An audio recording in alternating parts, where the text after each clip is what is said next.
know what's going to happen without a bite of enmity. Something in your life is going to go completely morbid. Nothing can ever stand a chance against the morbid doing that your life has to offer. The prosciutto addicts of Italy, the ants in the kitchen, and the Byzantine Empire's blue failure. All of that stupidity. All of those people who can't stand a chance against the demigod Maui. All of those people who just have a faith to kill the bad things. They don't think. First impressions are awfully misunderstood. Because, for example, a first impression of me would be that you would not want to be with me because I was ordering you around all the time. But then, as you went along, you would realize this is actually working well. Now, no one can kill anyone. Killing is wrong. Killing is bad. I just want to throw that out there. Killing is bad. And not letting someone go along with you and show you their real identity is wrong. Give them a chance. I had two friends yesterday in the closet. They hung themselves because they ate the platoon from his golf net. The next thing you know, they're going to be completely grossed out by shepherd's pie and moussaka. They hate the potato topping. Maybe someday they'll come back to the potato topping of the moussaka and the Middle Eastern bald head shepherd's pie. But no one goes anywhere near the ending fault bomb or ball. I'm not allowing it. Look to the positives. If you don't like it, come back to it. That's the only way you can get by the fall fix cuttings of the deep quarry. You get the stone slate in the tube, and how they do it is they just run it down the mines, and then down to the chute where engines and men get coal over their faces without having to clean up after workshop warning. It's best to let the deep ends worry about that. It's best to have them give you a shampoo or do a massage. Something out of saving yourself. Something out of figuring out. Something out of a savior of the deeps. Something we wish to pursue as a big, honest mistake. The first impression of the changing world winding, you don't see it, but they do, is wrong. It's actually the pilot sunset, not the doom abandoned junkyard. People are so wrong when they go down that alley. They get scared. Then they get lost. The fog just closes them in. But I have to say, if you have true faith in the fog will open a small path that you can go through. The fog is not God. However, God, He makes sure that the fog does the job.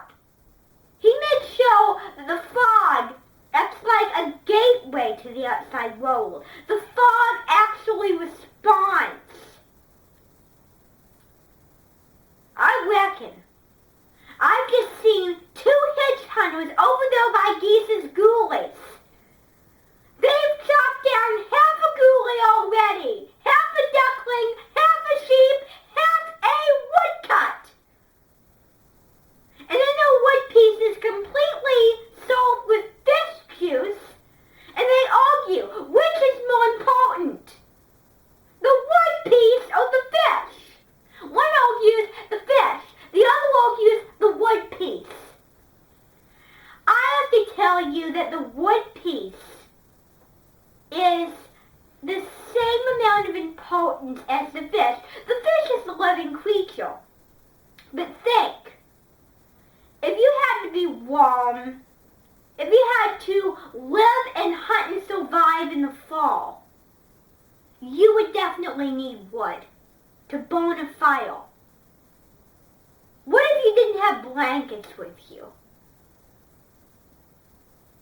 You would rub the warmth from your hands all over your ex's body, and it would keep you toasty warm.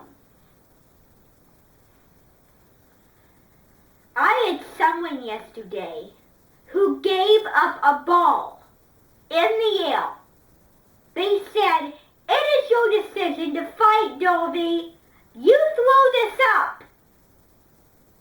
And when you throw it up, if it hits the ceiling, you know where the top will be.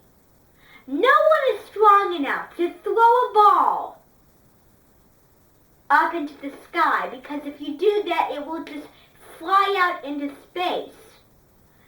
As you can see from the sky, I have 3 cuttings up there, and a very sharp knife is weaving in my attic. "Oh, senor, bring the knife away from the cutter. It's dangerous. Be safe with the web cuttings." You have a knife and you get rid of the cobwebs. What if someone is screaming like Alicia Bhatti? They're stuck. Well, then you need to cut their hair and get them balled down. The only way you can save them from the deep cuttings is to get them away.